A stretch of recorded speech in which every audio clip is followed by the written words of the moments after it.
Hello, everyone. Welcome to the LNRS webinar. I'm Emily. I'm here with my colleague Jake from Meeting Place. We've been supporting Mark and the LNRS team for the past year. Lots of great work has been going into the strategy, which we're excited to talk to you about. Just before I hand over to Mark for the session, just a bit of housekeeping. This session is a live webinar. It is being recorded. And if you have any questions throughout, please direct them to the Q&A box, which is on the top bar. You should be able to click on there and submit a question. If you have any issues with that setting, there is also the chat function. And I've also shared an email address with all of you to follow up after the meeting. So I will now hand over to Mark. Thank you very much, Emily. Hi, everyone. Thank you for coming. It's great to see we've got such a good turnout today. I am the project manager for the local nature recovery strategy, which I'm going to be talking to you about today, and for biodiversity net gain as well at Hertfordshire County Council. Now, you'll notice you don't see any Hertfordshire County Council badges on this, and you won't throughout. You can see the Hertfordshire Nature Recovery Partnership logo in the top corner. And that's because this is a partnership project delivered by that new partnership. So although I am employed by the County Council, I'm here today really representing the wider Hertfordshire Nature Recovery Partnership. I should also say before we jump in, thank you to all the photographers that have provided the lovely colourful pictures that we got throughout this. You will see native Hertfordshire species and environments, and mostly taken by native Hertfordshire photographers as well. Okay, so what are we going to do today? We are going to introduce you to the strategy for those of you that haven't heard about it so far. We're going to show you where you can get hold of it. We're going to walk you through the map tool, how to do some of the basic functions on it, and show you where you can find the in-depth tutorial as well, so you can really get into the nuts and bolts of it if you want to. We're also going to take you through very briefly what's new with the LNRS. So this is something we've been working on for approaching 2 years now. We've done quite a lot of engagement throughout that 2 years, going and speaking to quite small focused groups of technical specialists, as well as wider groups like we're speaking to today. So we wanted to run through basically some of the key points that we heard last time we spoke to a wider group like this and what we've done since then.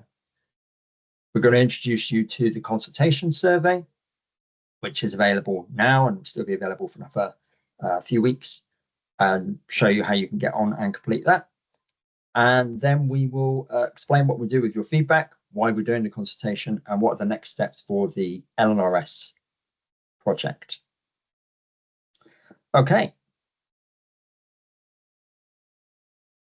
So what is the local nature recovery strategy? Some of you, I'm sure, will be sort of returning customers, if you like. So you will have heard me talk about this, or somebody else talk about this before. So I won't labor this too much, but worth highlighting some of the key points about this. Really, because it's quite different from some of the other things we do at the County Council and are involved with the County Council. And because it's quite unique, has the wider partnership delivering it, firstly. So this is a collaborative strategy for Hertfordshire, and we are really trying to make sure that it's also by Hertfordshire. So part of the motivation for setting up that new nature recovery partnership is to make sure we've got really diverse views coming in right at the top, right from the start. So we're talking to planners, we're talking to environmentalists, we're talking to scientists, we're talking to land managers and landowners, as well as community groups, charities, etc., etc. It's quite a wide partnership. Also, a key part of that aim is to involve all of you guys as well. So the partnership can only be so big because we do need to meet up and sit around a table and make decisions. But we have been doing a lot of engagement, and we are now out to consultation to gather wider views about nature in Hertfordshire and implement into the strategy. It's a comprehensive nature strategy. So what I mean by that is we all of the partners, I guess, in the partnership at different points have had different biodiversity strategies. The County Council commissioned a similar partnership kind of approach strategy about 20 years ago, our Biodiversity Action Plan. This is a very technical document, and it looks very strictly at biodiversity. What we're doing with the local nature recovery strategy is broader focus. So yes, biodiversity is really important. We want to make sure the species that are not doing so well thrive.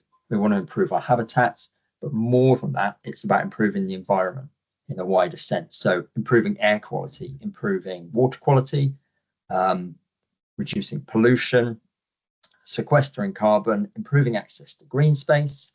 There's lots that's being wrapped up in this. It's worth saying that this is something that is required by law. So it's something that we have to do in Hertfordshire. That's not to say that we wouldn't do it anyway, and we don't think it's a good idea. We do. We think it's a really good idea. The fact that it's required by law effectively means that we had some funding behind it and allows us to go and do it. There's also an England-wide requirement. So every roughly county-sized area in England will be creating a local nature recovery strategy. And when they're done, they'll all be pieced together into a giant England-wide nature recovery network. And finally, just a little bit on timelines. I'll talk a little bit more about the detail of what comes next towards the end of this presentation, but publication is expected late this year. So we want to get this all wrapped up and published so that you can start using it and it can start really impacting Hertfordshire before Christmas. Okay, so what is the purpose of the LNRS? It does a few things, and you might assume that it does a few other things that actually it doesn't. So worth highlighting some of these. What's important about the LNRS and makes it different from a lot that's gone before it is it's a spatial strategy. So there's a map component, and that map component is quite an important part of it. So it identifies areas where habitat creation or habitat enhancement can best benefit species recovery. These aren't the only areas. It effectively gives us a prioritized list of areas where nature opportunities exist. And the point of this is to enable more joined up, locally implemented nature recovery. What does that mean? So two things. It means something metaphorically and it means something literally. It will allow us to deliver more joined up projects because as a partnership strategy, there are a lot of different groups that have contributed to this to agree what we should be doing and where we should be doing it. And that means when those groups, so the Wildlife Trust, land managers, the district and borough councils, the county council, when they're doing nature projects, which they all engage in, they will hopefully now be doing what it says in the LNRS. So we'll be working together on agreed objectives, and that means we can have a lot more impact. Also, though, our projects will be more physically joined up. So part of the prioritization process is to limit our scope in so we're focusing on specific geographical areas. And that means we'll be able to, instead of, say, planting 500 trees spread across the county in isolated locations, plant them all in one area to create a woodland, making more resilient and more biodiverse habitats. It should also encourage more people and opportunities to take action for nature recovery. So nature is really complicated, and we definitely still need technical experts to play a large part in any of the work to deliver nature recovery projects. But what the LNRS does is it makes some of the key information, at least the information around the first steps to engaging in nature recovery, available to all. So you'll be able to look in your local area and see what has been prioritized for nature and where, and get some guidance on what you could do to get involved with that or what others are doing to actually deliver on those priorities. Lastly, in terms of what it will do, this is really important, it will hold weight in planning decisions. So once the LNRS is published, local planning authorities, so the district and borough councils, will have to have regard to the LNRS when they are making planning decisions. So if they get a planning application in, they're looking to see whether they want to approve or reject it. They will have to consult the LNRS and see which areas have been identified as opportunities for nature improvements, and also in master planning. So when they're thinking about where within their area should be allocated for housing development or other sorts of development, they will again have to consider which areas have been identified for nature. And this, again, marks out as really different from what's gone before. Some things it won't be able to do, though. So importantly, it won't prevent nature conservation work in any other areas. You'll see when we get to the map, there are limited areas that have been identified as opportunities. This is because there's a lot of areas where things are already happening, right? We have nature reserves, we have local wildlife sites, we have sites of special scientific interest. So those areas are things where there's already a management plan in place, so there's already somebody trying to do something for nature. The LNRS isn't about mapping those onto a big map and showing you where they are. It's about finding new opportunities to create spaces for nature or improve areas that are not doing so well for nature. So what it's not trying to do is stop all that work going on. It's saying there's good work going on already. Where can we identify opportunities to do more? It also won't force landowners or land managers to take any specific action. So as I said, you'll see there's specific areas identified. If you are a land manager or a landowner and you work some land within that area, doesn't mean you have to engage in the nature recovery actions that have been identified. This is purely about identifying where the best opportunities are. Whether the relevant land manager wants to take that opportunity is completely up to them. There's no legal or other pressure on them to do so. It doesn't create any kind of protections on land either, so there aren't any additional powers given to the county council or any of the partners involved to protect the areas that we've mapped. As I said, it's more about identifying opportunities. And lastly, as I sort of already touched on this, none of this replaces the need for existing ecological services. In fact, we probably need more ecological services than we've got. They're stretched already. We still need experts to consult before we engage in any of the actions identified in the LNRS, like creating a woodland or creating a grassland, etc.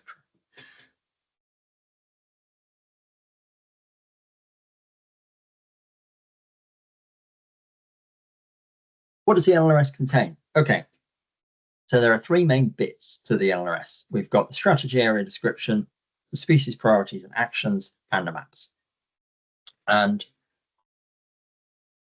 these have quite different functions. So the strategy area description is the bit that you might think of more of as like a strategy. Basically tells you all about Hertfordshire from a nature perspective. So what did Hertfordshire's nature used to be like? What's the current situation? What are the opportunities for improving nature? What are the pressures that we face, e.g. like pollution? It also talks about the different locations in Hertfordshire and what we could do to improve them specifically. So some of the chalk streams, for instance. Then we have the species priorities and actions. This is the real key part of the strategy, the bit that focuses on what we can do and what we are going to do. So the strategy identifies species that go into this that we should be looking at. I'll talk more about them in a minute. And then some priorities and actions. So priorities are the targets, if you like, what we should aim at making Hertfordshire like, and the actions are the actions. So what we actually need to do in order to deliver on those targets. And then we have the map component. So we're going to focus on this more than the other bits. A bit later on, I'm going to give a demonstration of that. But the maps show a variety of information. They show where these actions can be delivered with very clear boundaries. You can overlay them. And they also show some other supplementary information related to the strategy as well, including where accessible green spaces are, for instance. So the maps are digital. They're all available through our web viewer. You'll see the reason for that if you haven't already had a look. There's a lot of data in there. So by having a digital map, you can turn off and on different bits of data and overlay them and see where there's relevant sort of intersection, etc. However, we will be creating a hard copy. So there will be a paper version. Once the LNRS is published, you'll be able to get hold of. And there'll also be a paper version of the maps. That's much less usable. It's there for accessibility reasons if you can't use the digital version, but we would always, if you are able to, recommend that you use the digital version because it's so much more user-friendly. Lastly, this is really important, it's going to be free for everybody to use forever. So this is not a money-making service that will be run. This is something that will be produced and freely available. You'll be able to access all of the information in it as anybody else can. Okay, so just a bit of jargon that I wanted to clear up before we go any further. There are two types of species that we identify within the strategy: flagship species and species with targeted actions. Not very catchy, I know, but it does at least do what it says on the tin, which is, I think, the best we can do. If you've got a better name, once I've explained what they are, do drop it in the chat, let us know. We are in consultation, so we do want your thoughts on this. That's the best we could come up with.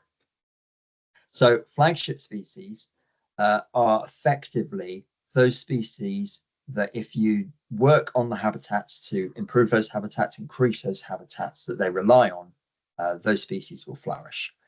I like to think of them as the field of dreams approach species. So you just build the habitat and they will come. That's a little bit simplistic, but broadly that is the approach that we can take with those species. We then have the species with targeted actions. So these are species that require a bit more care. They require sort of like a wraparound care approach with a full support plan. You will see these species are picked out separately in the strategy and they have several actions listed to them uniquely. So they may need special food plants because they may rely on one specific food plant. They may require a site that's orientated in a specific way, so they get certain hours of sunlight, etc., etc. They have ecological niches, effectively. Then we have priorities and actions. So hopefully these are sufficiently clear from what I said before, but this is to prompt me, I guess, to really make sure they're clear. So each habitat has one priority. We try to keep this quite simple. So that effectively is what we want to do with that habitat, the target we're aiming at. And then each priority has several actions underneath it. And these are all the actual things that we're going to do. So if we're trying to develop a new project to help woodlands, we will be looking at the actions listed for woodlands and seeing which of those we can check off with a new priority. You'll also see there's a lot of other content in the LNRS under actions called delivery guidance. So that's additional, more technical content. Unless you are an ecologist or somebody with a good understanding of the specifics of nature recovery with regard to that habitat, I would advise not getting into that. It's there for those specialists who want that extra information, but you in no way need to go through that to get a grip of what's being suggested by the LNRS. Okay, so here is, I guess, the strategy. This is a picture of our homepage. I'm going to take you there in a minute, so we're not going to spend too long looking at that. Before we do that, I just wanted to cover some of the comments we got last time we did some engagement and what we've done since then. So one comment we got was that the map was difficult to navigate. And there are sort of a variety of different points that led to this conclusion. People suggested that we should have a photographic base map, a bit like Google Maps, where you can turn it between grey and photography to make it a bit easier to use. There should be an address search function. There should be some better identification functions. The actual display as well, some people didn't like. So we've taken that away. We've improved the map layout. We've added pretty much every requested feature that we could. So there's now a variety of base maps. You can change that. The display is a lot slicker. There's less boxes and information to overwhelm you. There's also different ways to select items, select different areas as well. Some which are quite sophisticated as well. So to support that, and following some other feedback we got, we've created a tutorial on the map. So several people as well, even though they may have liked the map tool in various ways, suggested that they needed a bit of help to get started on it. And we needed some direction. So we've created a walkthrough on that, which is available now. I'll show you where to find that in a few minutes. It would be really good, actually, if any of you have used that and you haven't yet filled in a consultation response, do drop in your comments about how that is, because so far our consultation comments on the tutorial are sort of non-existent. People either don't realize it's there, or presumably they've used it and they're happy with the map tool. If you've used the tutorial and you're not finding it helpful, please let us know why, because we need to make sure that that works for everyone. Lastly, we also got told that there's errors in the mapping and inaccuracies. That's inevitable, obviously. Part of the iterative process is, creating something, getting some feedback, improving it.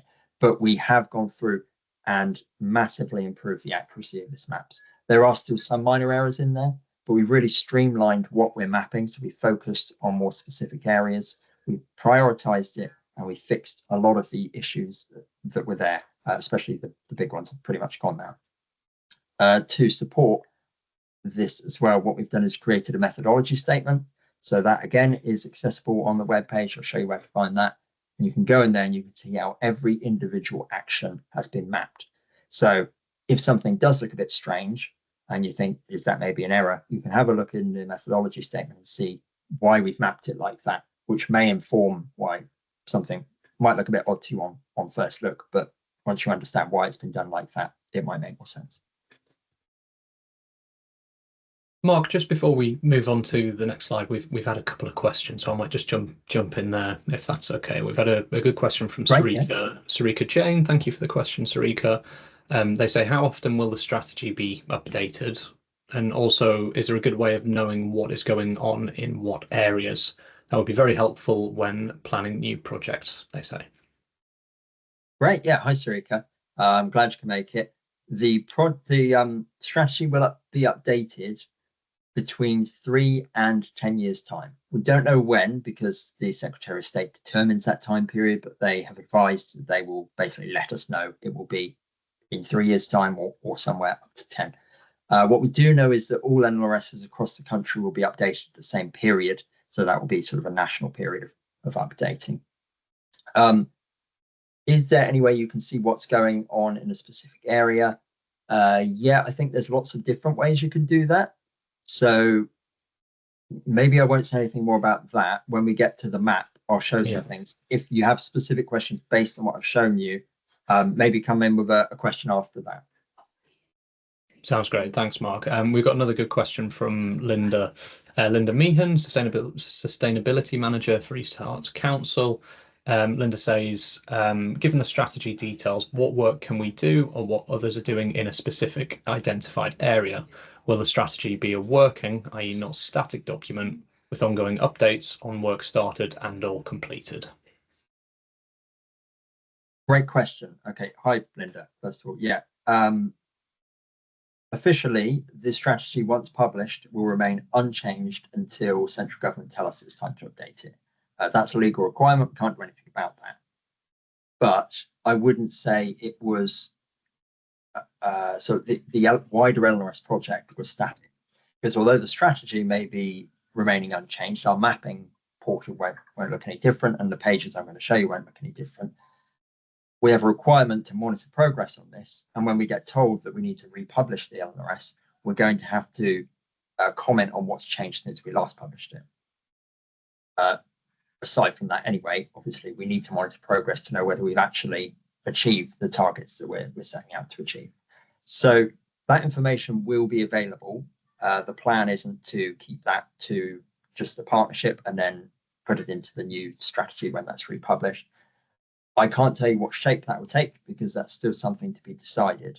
But the partnership are thinking hard about how we can measure progress on this and how we can make that accessible to users. Ideally, we would have that on a web page in some form of dashboard, so you can come and see on, how well we're progressing against woodland targets and grassland targets, etc.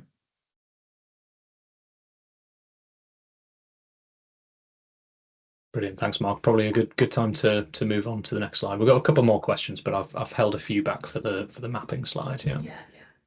Okay, cool. I think the next slide is questions actually. So, shall I go on to the mapping demonstration then, and then we'll take some more questions after that, Jake? Does that work? Yes, I think that would work if possible. Yeah, thank you, Mark. Cool. Okay. Hopefully that should address some of those questions as well. Yeah. Sorry, quick page change there.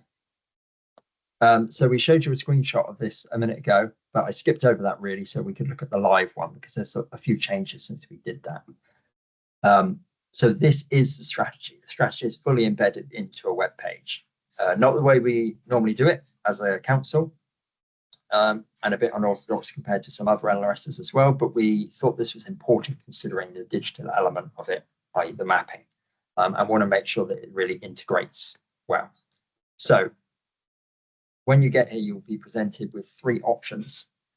You can go straight to the map. You can go to the habitat, species and priorities page. Again, not a great title. If you think of a better title for what that is when I show you what's on it, please let us know, because I racked my brain but yeah, I can't come up with something better. And then we've got introducing the Hertfordshire Local Nature Recovery Strategy. So this is effectively your mapping tutorial and your quick summary of what the strategy is meant to do. If this is your first time looking at the LNRS, I would say even if you're fairly confident using GIS and digital maps, it is worth having a look in here because it explains how you can use some of the features, and there are some fairly technical features. Just before we go into there, though, I'm just going to point out 2 more things on this page. Firstly, if you keep scrolling down, you can download our methodology statement here, which explains how all the mapping has been done. This is very detailed. Unless you are really interested in mapping and or nature recovery, I would steer clear of it. But if you really want to get into the weeds of it, you can there. Also at the top, you'll see that we have the banner here that links you through to the consultation page. So we will go there in a second, but we are going to look here first. So this provides you with a very brief summary. We're going to skip over of what local nature recovery strategies are, why we need them, and what they're going to do. And then you get to our mapping tutorial. So this is what's called a story map. You just scroll through this and it will introduce you to some of the key features of the LNRS, what's included in the mapping, and visually represent what you're reading about as well. We won't go through this all now. There's quite a lot of content here, and it's built in a way that allows you to scroll backwards and forwards through it, so you can basically do it at your leisure rather than a video which might go too fast. That's where you can find it. As I said, that's really the first port of call that I would recommend if you are just getting started on the LNRS.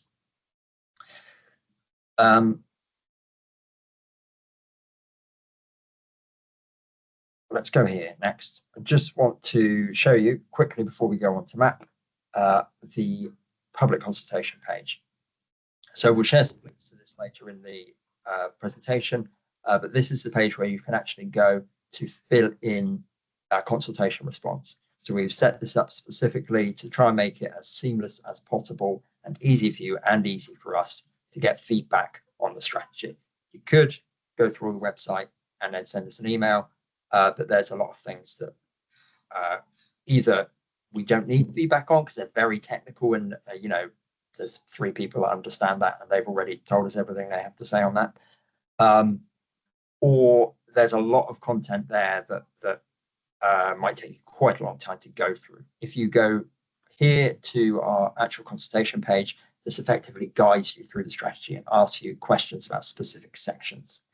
It's also set up in a way that it's broken down onto different topics, and they're sort of introductory questions to begin with that are open to everybody, and they get progressively more technical. You can skip any you don't like. So if you like, you can just answer the introductory question on each section. Or if you have more to say, you can go through and answer the more in-depth questions. There's also a lot more information here about the consultation, how it works, and the timeline if you want more information on that. Okay. Anyway, the map, that's what we're here to look at. So click on that. That would take you through to the map viewer. And just for accessibility there, Mark, could you just go full screen on your browser? Would that be okay? Thank you for reminding me. Great, thank you. That's the one we want, I think. Well done. Okay, so there are a lot of things in this left-hand side panel, which is the panel you'll use to turn the different layers on and off. You'll see, firstly, we've got different habitat types. So these are all the different habitats that we've got mapped actions for within the LNRS. We'll have a look at those in a second. Then we've got species with targeted actions. So those are those species that have, like I said, quite niche needs. Because of that, they have their own mapping layer. They've been mapped to specific locations. And then we have a few other things, including some horrible acronyms. We have to call these names because it's in legislation and guidance effectively. So I won't ask for any suggestions about what we could call these because I know we'll come up with some that are much simpler. Unfortunately, they've got to stay. So we have areas of particular importance for biodiversity. We're just going to flick that on actually. So clicking the checkbox, you'll see that this covers a large amount of the county. This is effectively, as our tutorial will tell you, all of the areas that are currently being managed for nature. So this is nature reserves, sites of special scientific interests. It also includes local wildlife sites and irreplaceable habitats as well, which might not always be managed for nature, but they're some of our really high nature value locations. But effectively, other than the irreplaceable habitats and the local wildlife sites, because they may not be managed like the other ones are, these are sites, as I said, they're already in management. Stuff's already being done for them to make them suitable for nature.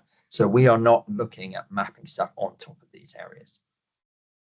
So you'll see in a minute when I turn on the layer that shows where we have mapped, if you didn't have this one on as well, there's a lot of white space, but actually a lot of that white space is already being used for nature. So it's not as dire as it looks. Effectively, these form sort of hubs, if you like. So where we've got large areas like this devoted to nature, they're going to be key points that we want to make more resilient. We want to grow out. We want to join up with other hubs like that. So we are going to flick on the areas that could become of particular importance to biodiversity. This is effectively a layer that includes all of those habitat actions put into one. You probably wouldn't use this layer that much if you want to find out what's going on in your local area, because it doesn't tell you what's going on. It just tells you there's something going on. But it's a really nice representation of how much of the county is covered by the actions that we've identified.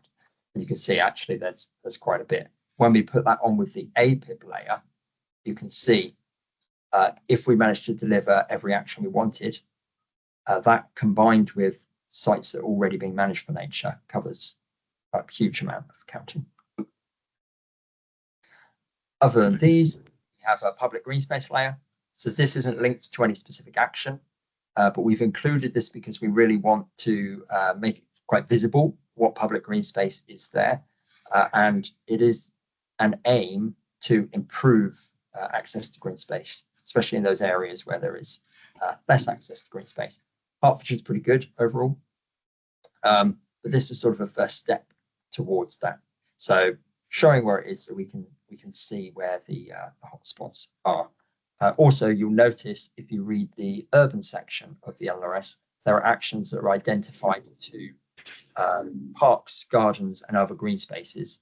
So they're not in the map, they're considered unmapped actions, but you may want to use this green space map to see what sort of areas might be suitable.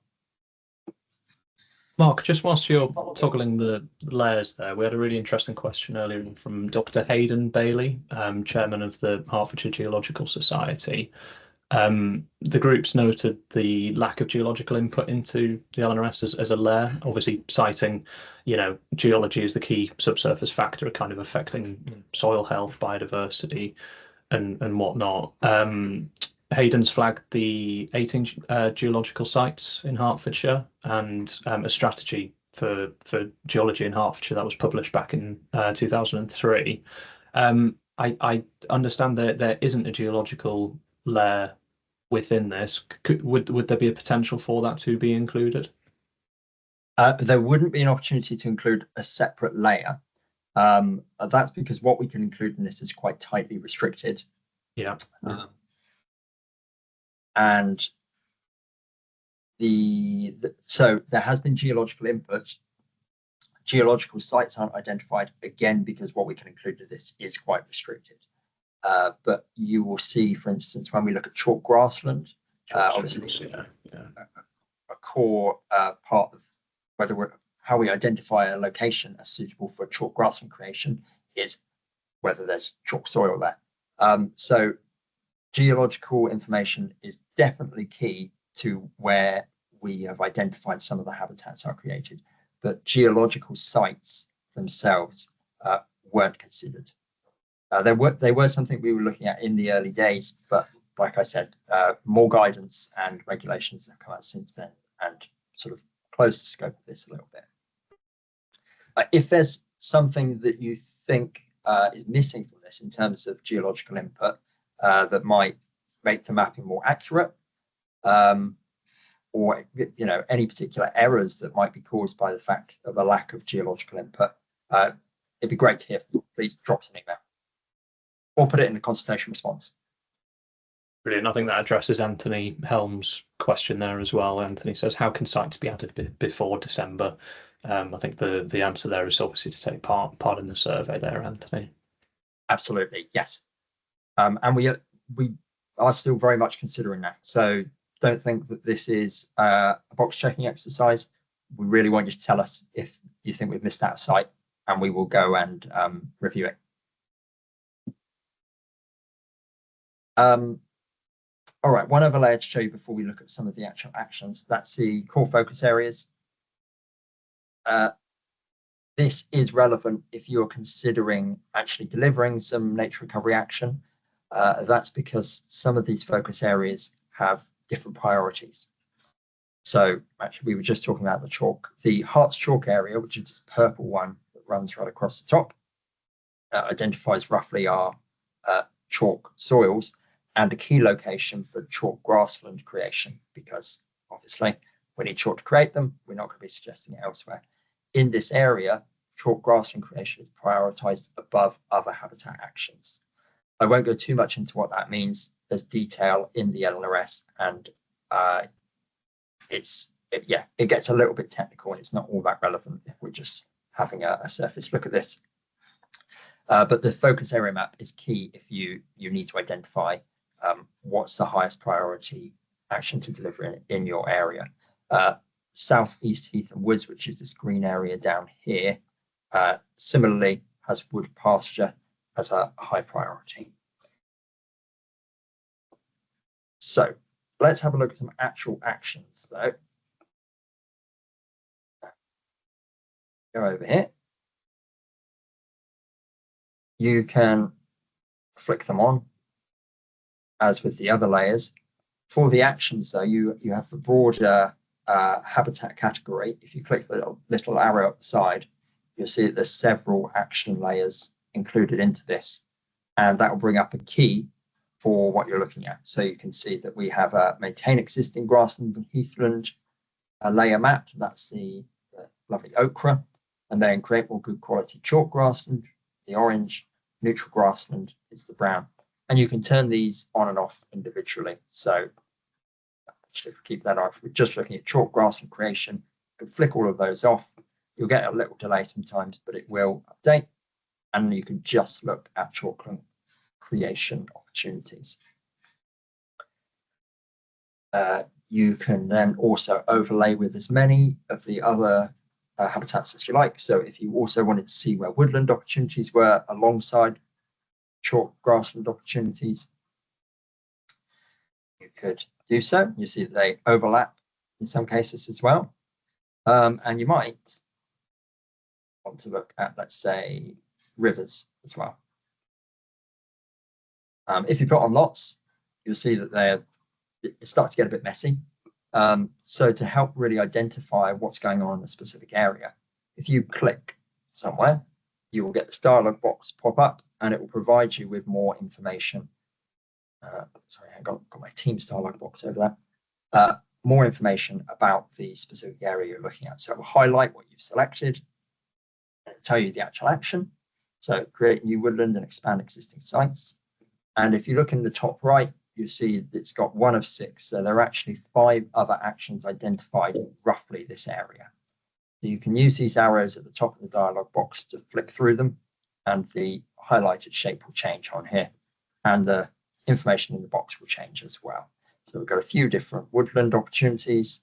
There's the river opportunity, different river opportunity, etc.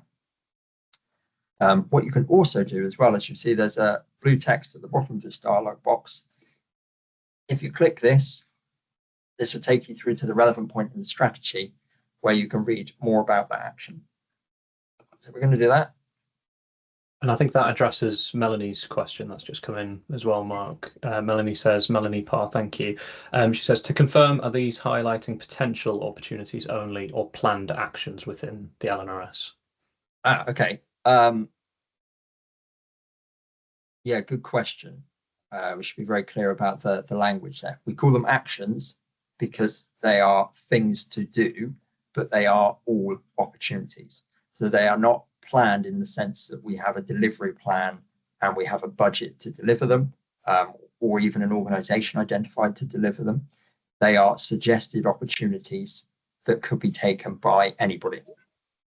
Over the time in which the LNRS runs until the next LNRS is published, we will be working, we as the Hertfordshire Nature Recovery Partnership will be working with lots of partners to try and deliver as many of these as possible.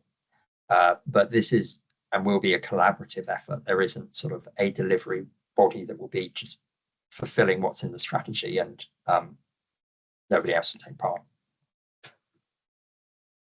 That's great, thank you. So it will drop you down to rivers, chalk streams, and floodplains because we were looking at river action. And then if you scroll down, you will see highlighted the relevant action we were looking at. So we were looking at number 3. There's that delivery guidance I was talking about. So the more technical information. Like I say, if you're a specialist or you're quite comfortable with this kind of work, that may be really useful to you. For some other users, it may be too technical and you don't need to read it if you're just interested in what could be done in this area. Some of these will have quite a lot of delivery guidance. If you look at the grassland ones, for instance, there must be 20 bullet points underneath there. Some of them will have quite minimal ones. Okay, so I think we will end that there, and I'd be happy to take some questions. Brilliant, thank you, Mark. We've got an interesting question from Jill Goldsmith. She welcomes that the LNRS strategy has been produced, but disappointed that the actions are quite passive in the language, meaning that the person responsible for the action isn't identified. Obviously, there's the delivery guidance that you've shown there, presumably intended to guide those actions, but cites that there's nothing about public resources or enforcement. As you've said, you know, these are opportunities, not plans. Any reflection on Jill's comments there? Yeah, it's an interesting challenge, and I can see why you might be disappointed with it. The purpose for keeping them open is, I guess, because this is supposed to be a collaborative strategy for Hertfordshire. So if we were to start assigning actions to organisations, firstly, those organisations might not be very happy, but assuming we could all sit down and agree and sort of divvy up the actions, that would be great. And I think that's sort of broadly what we'd like to do in the long term. But that's something that obviously takes a lot of time and a lot of partnership working and a lot of discussion of the details of funding and site ownership, etc. So not something that could be delivered within the time frame of this. So the LNRS is something that the central government said, we want you to produce, and there's legislation saying you have to, and you've got 18 months to 2 years to produce it. So within the timescale, it's just not something we could realistically do, which is also why they don't have finite numbers on them in terms of, X amount of woodland coverage or funding amounts attached to them. Again, something that's obviously really important, and in the long term that will come forward, but not something that could be done within the time frame we got given. Brilliant, thank you, Mark. I guess it's that kind of first step, isn't it? That holistic overview, the mapping of, collating that, comparing that with other regions, reporting back to central government, and then do you see the kind of meat on the bone following in a few years' time with those recommendations and with the kind of the public resources as Jill flagged there? Yeah, absolutely. That's a really nice way to think of it, Jake. It's the first step. So what we can't do is meet up with a load of different organizations and say, we want to recover nature. Right, how much has everybody got? Right, where are we going to do it? To get to that point, you need to have what we've been creating here, a spatial strategy that says this is what we should be prioritizing and this is where. And that sort of, sets up the landscape, if you like, so that then we can have those discussions. And that will be where we'll be going next. The partnership, once the strategy is published, we'll be thinking about how it can change into a more delivery focused organization, who we need to be involving, who hasn't been involved in the creation more closely, where are we getting funding from, etc., etc. So that is definitely coming. This is not, we're adamant it's not going to sit on a shelf and not be used. Everybody's been involved in creating it. It's really passionate about the delivery, but we need to get this done first. Absolutely, thank you, Mark. I think this builds on Nick's earlier question as well. So Nick Petit is Colney Heath Parish Councillor, also avid bird watcher, keen walker, cyclist, and lover of all things nature. So he says, he embraces what's happening with the LNRS, but would like to know, that this document will hold weight against national house builders and planners. I guess the question there would be, how local stakeholders can use this to inform, responsible development in the right place at the right time. Nick reflects, fundamentally, we've not received the help and support we need to defend green space, farmland, and our diminishing wildlife and plant life. So it'd just be good to understand, from Nick's perspective, quite how that mapping could potentially be used by, parish councillors in and around Hertfordshire. Yeah, absolutely. So that is a key function of the LNRS, that local planning authorities will have to have regard to this strategy. In a way, it sort of works like the other side of a local plan, if you're familiar with the local plan process. So where the local plan identifies or allocates areas for development, this is similar, but not quite the same, in that areas are suggested for nature recovery opportunities or identified for nature recovery opportunities. We don't really say they're allocated because they're not protected in any kind of way. It is all about opportunity. But when a local planning authority is working out where it wants to allocate development, it will have to look at the LNRS, have to see what's been suggested there, and it will have to provide justification for why, if it allows development in an area that's been identified for nature recovery action, provide justification to say why it's doing that, how it will mitigate the potential impacts.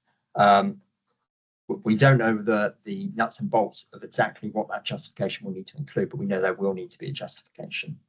Similarly, on an individual planning application basis, the same will need to take place. So if a planning application comes forward on a location that's been identified for nature recovery, the local planning authority consider whether they would approve that application in light of the LNRS.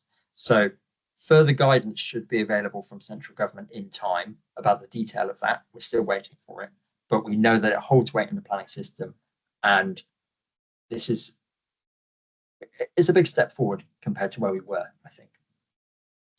Also worth saying, I won't get into the ins and outs of biodiversity net gain, but it has a real impact on biodiversity net gain. So if you're a developer looking to deliver BNG, as we call it, if you deliver it in an area that's been identified as an opportunity for nature recovery, you'll effectively be able to pay a little bit less for it because there will be more benefit to nature.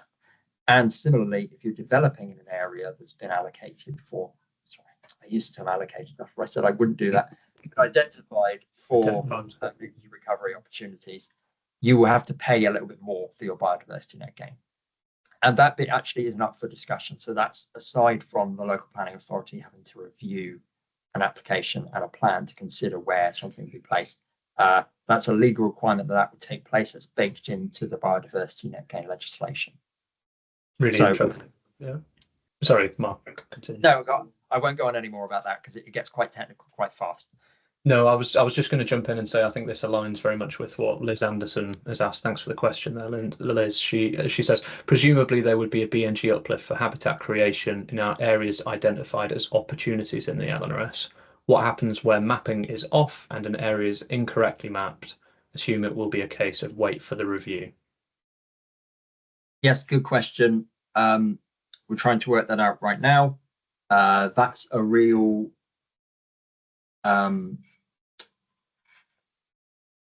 that's why it's really important to get the mapping right, because it will have impacts on biodiversity net gain and where developers are placing developments, etc.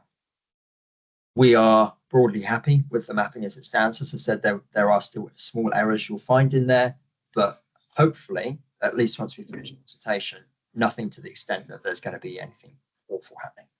But that is a really key part of the consultation as well, getting feedback on mapping. If you see that there's something in there that doesn't look right, that could cause a potential problem, let us know. Feed that back, and we will be reviewing the mapping for the final time in September. Brilliant, thanks, Mark. We've had an interesting question from the team at Hertfordshire Zoo. They say, if you want to undertake an action, what do you do? Contact the partnership to avoid duplication? So yeah, it'd be good to understand the reflection. I appreciate, we're in this kind of first stage, that holistic mapping, going forwards, if there's great ideas, where do they come through? That's a really good question. That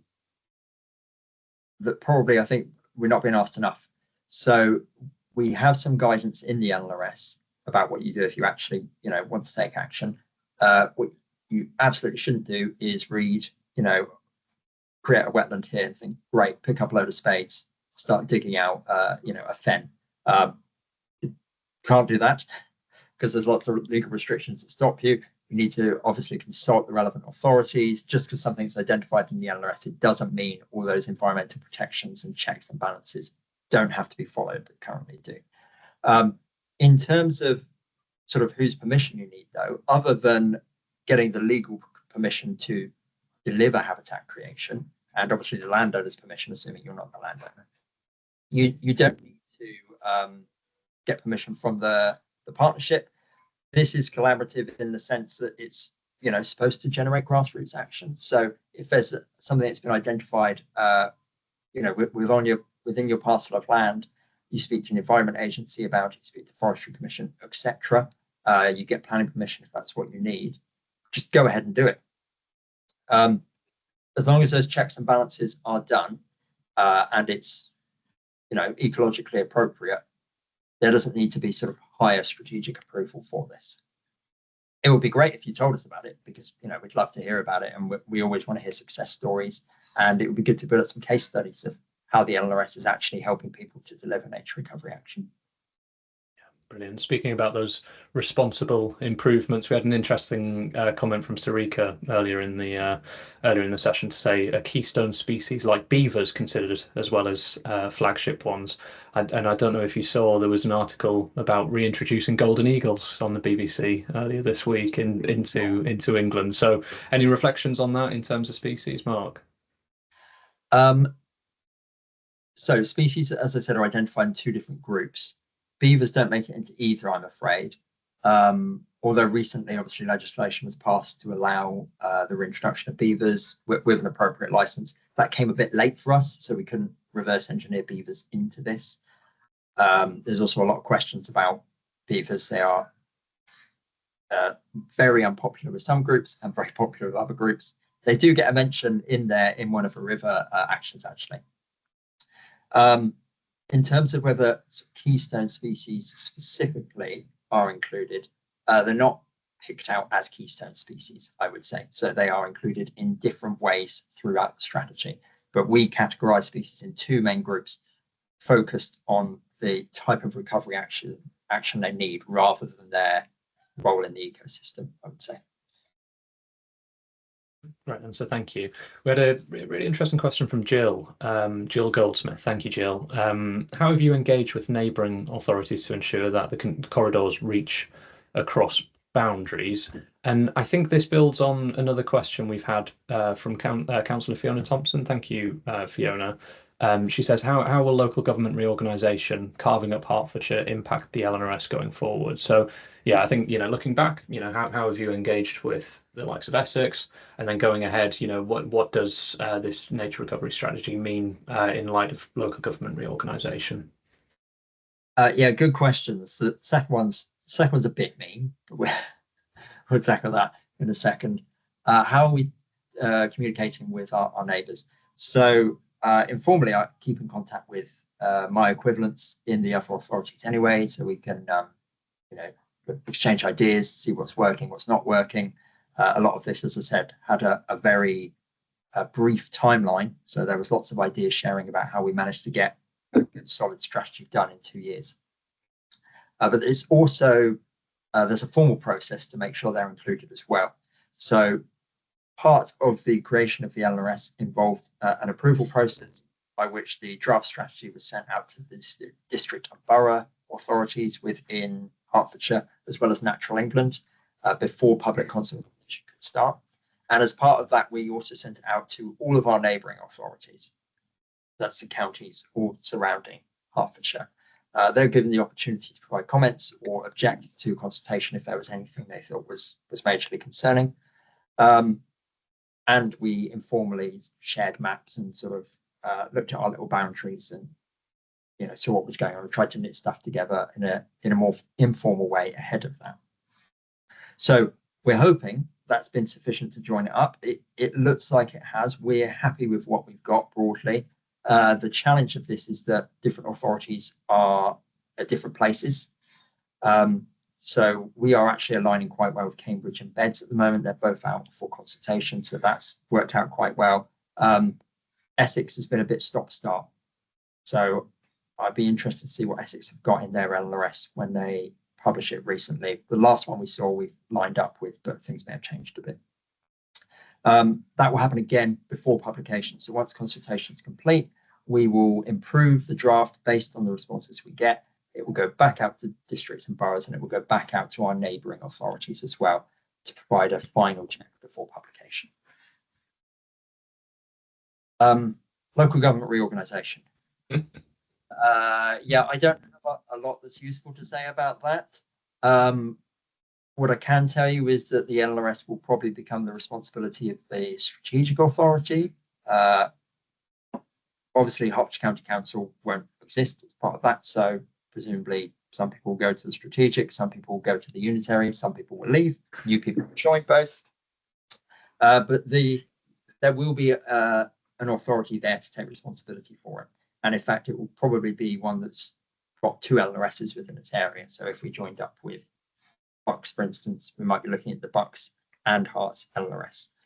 I can't really say more than that on how that will work, but because these are all being submitted to DEFRA, and DEFRA is piecing together an England-wide nature recovery network, there will still be oversight and continuity through that. So if there is concern that this is something that's going to get dropped once the current authorities managing it cease to exist and reorganise, I don't think that that's a big concern. I think that there's going to be enough continuity that this is going to be continued.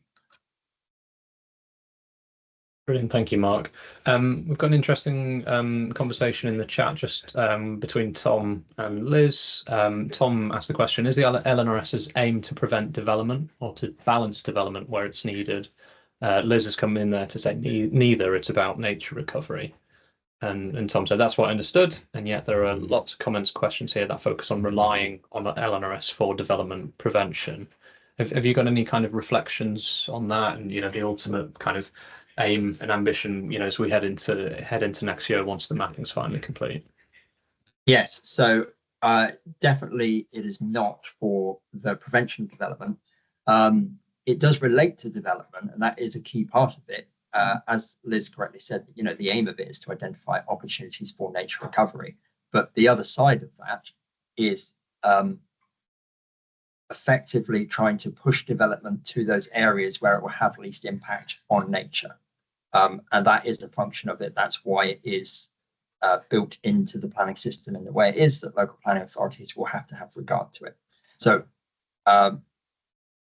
we'll need development, we need more houses, we have national targets to deliver that. This isn't going to stop them, and it shouldn't get in the way of them. It should just help put them in the place where they will have least negative impact. Good stuff. And I think building on that, Sarika's asked, will HCC or the partnership be providing LNRS support on individual planning applications? So the ecology team that's based at Hertfordshire County Council that already supports the district and boroughs will continue to provide that service. And as part of that service, they will use the LNRS as a tool. So there's no sort of new bespoke service that we'll be providing that provides guidance on the LNRS, but the ecology team will pick that up. That will be, another tool they refer to, and they're already doing so, in fact. And thanks, Mark. Another recommendation from the Hertfordshire Zoo team. Thank you, guys. The zoo says they're part of the IUCN Centre of Species Survival for the UK. Would a database of action be something we could support with to avoid duplication and promote synergies? I think that's recommended to take part in the survey. Obviously, regarding that, Mark, is there anything else to add there? That sounds interesting. I think that's probably something to talk about in more detail in another forum. Maybe we could meet and talk about that. But yeah, please, if you have suggestions related to that, do a consultation response and put in the suggestion in there so that we can consider that as part of the LNRS ASAP. Very good. Sorry, I'm just going back through various different questions. We had a message earlier from Melanie Parr. Thank you, Melanie. She says, what would be the best type of organisation to take action? A regular informal community group suitable? Any benefit in registering as a charity, CIC, etc.? And could school groups take on actions as well? Great question. Yeah, and this really highlights something I probably haven't made sufficiently clear. There isn't a sort of ideal group to take action. This is for everybody. So yes, small school groups can take part. That would be great if they did. CICs, more formal organisations, also community groups. The way that we've developed the actions that are in the LNRS is to try and provide a range of actions that everybody could do. So there are some in there that you can just do as a private individual. There's some things that you could do in your garden to help nature. And there's some things in there that you will only be able to do if you have access to large tracts of land. There should be everything in between as well. Brilliant. Thank you, Mark. Another question there from Linda. Thank you, Linda. She says, sites have been submitted to the strategy.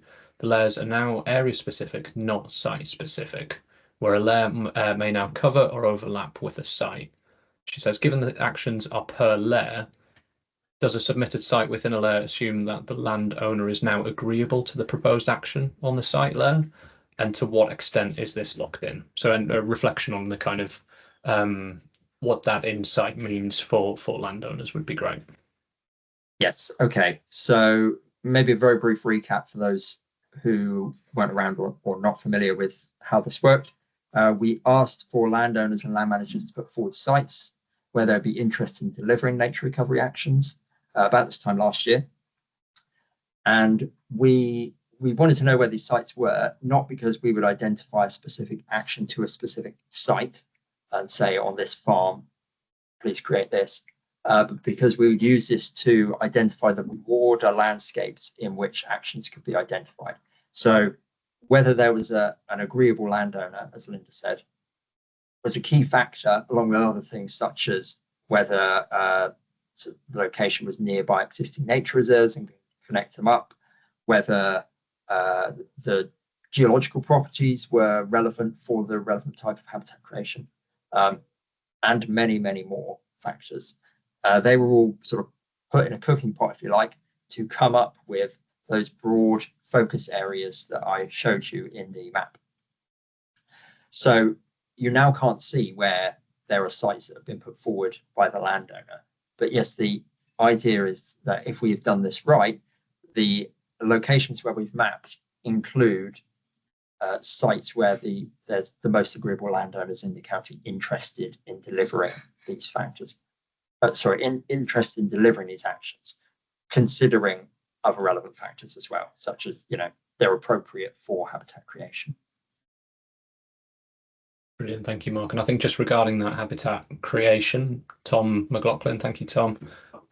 He says, will HCC use LNRS land to offset development, i.e. to fulfill BNG obligations? I mean, that is the intention of how it will work broadly, yes. So I would expect if we have relevant developments as a county council where we can cite the BNG in an LNRS area, absolutely we will, yeah, because it's better for nature and it's better for us from a developer perspective as well. It's the most efficient way to do it. That, of course, depends on the type of habitat that's being created and whether that fits with what the LNRS suggests and whether it's nearby the development and whether the opportunities are there. So thinking about agreeable landowners, whether there is a landowner that we can find within that area that actually wants to deliver the BNG. But that is certainly the intention, yes. Thank you, Mark. And then building on that, Jill Goldsmith, thank you, Jill. She says, can you tell us more about the link up with farmers? There didn't seem to be action on farmland. Is there a link to farm funding application requirements?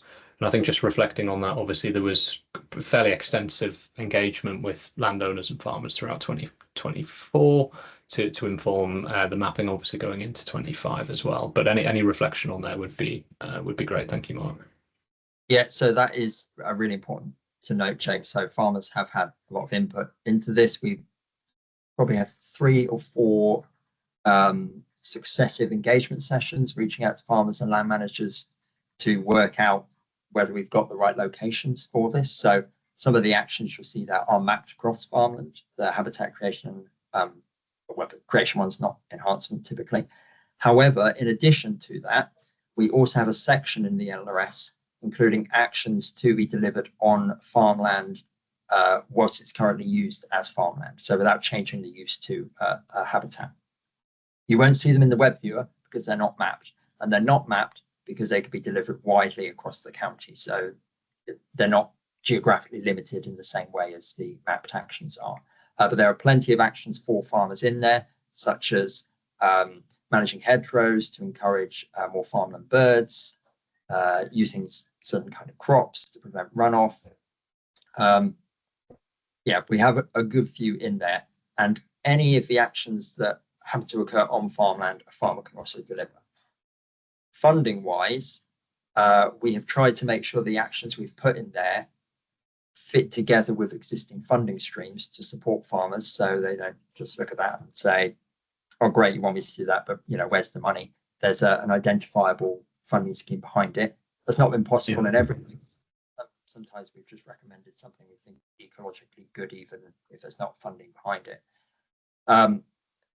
But as I said, the partnership is transitioning now to starting to think about delivery, and working out how we will pull in funding to the county to deliver on this will be a broader goal. So we will be working closely with farmers on that to make sure that we are getting funding so that they can deliver actions, as with any other land manager or landowner interested in delivering this.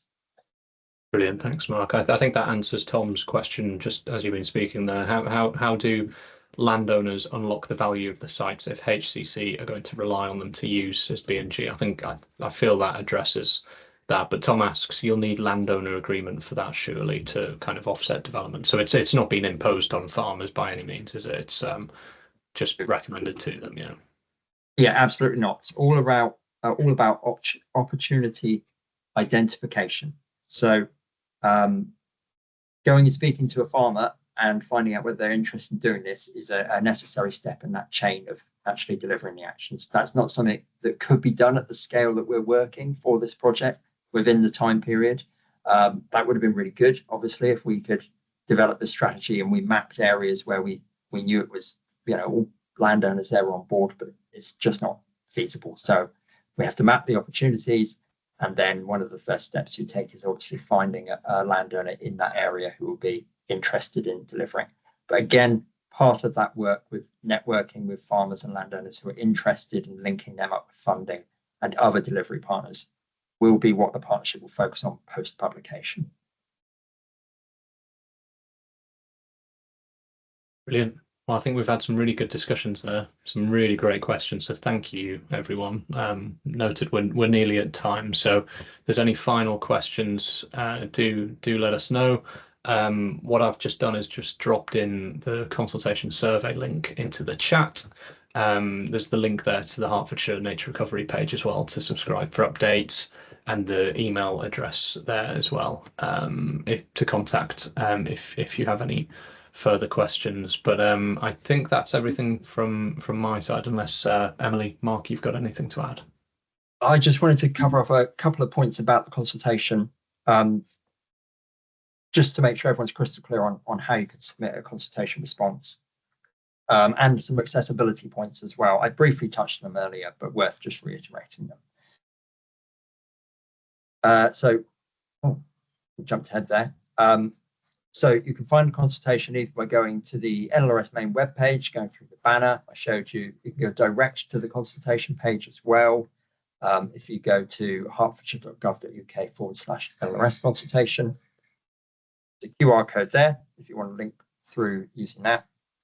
If you have any other questions as well, send us an email at localnaturerecovery@hertfordshire.gov.uk. So consultation will remain open until the 8th of September, just before midnight. So you've still got a few weeks yet to submit a consultation response. And as I said, there's a variety of questions on there for people for all different levels of knowledge about nature. So don't think, oh, this isn't for me, I'm not a specialist. If you're interested in this, go and fill it in. We want to know what you have to say, and there will be some questions that are relevant to you.